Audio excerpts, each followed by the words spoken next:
সময় জীবনের সবচেয়ে মূল্যবান সম্পদ। এটি এমন এক জিনিস যা একবার চলে গেলে আর কোনোদিন ফিরে আসে না। আর তাই একজন সত্যিকার বুদ্ধিমান মানুষ কখনোই সময় নষ্ট করে না। সে সব সময় চিন্তা করে, আমি এখন যা করছি সেটা কি আমার ভবিষ্যতের জন্য উপকারী। বুদ্ধিমানরা কখনো অলসে বসে থাকে না। তারা বুঝে সময় মানে জীবন, আর জীবন মানে কাজ।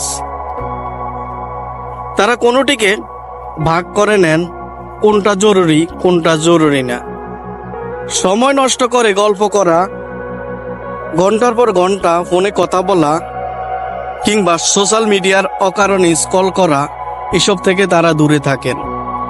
তারা তাদের সময় ব্যয় করেন শিক্ষার কাজে, দক্ষতা অর্জনের, পরিবারের দায়িত্বে কিংবা সমাজের উপকারে।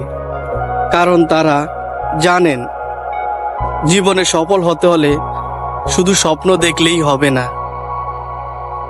সময়কে কাজে লাগাতে হবে।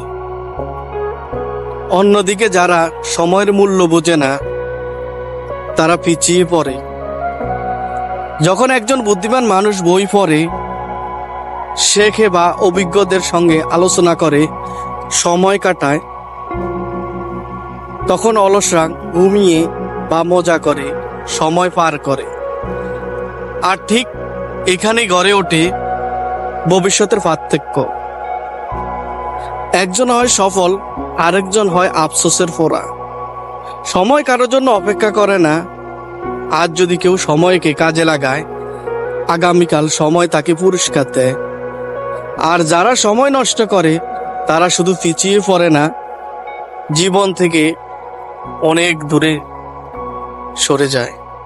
তাই আমাদের আসলে কোথায় থামতে হবে, কোথায় চলতে হবে, এটা বুঝতে পারাটাও একটা হিকমা। রচনার কোথায় কমা হবে, কোথায় সেমিকোলন হবে, কোথায় দাড়ি হবে, কোথায় বিরাম চিহ্ন হবে, এটা বুঝতে না পারলেও সেটার অর্থহীন হয়ে যাবে অথবা বিকৃত হয়ে যাবে। তাই ঘটনার গভীরতা পরিমাপ করে মেপে কথা বলা উচিত। যেমন অপরের জিনিসের প্রতি মানুষের দরদ কমই থাকে, কারণ নষ্ট হলে অন্যেরটা নষ্ট হবে, নিজেরটা না।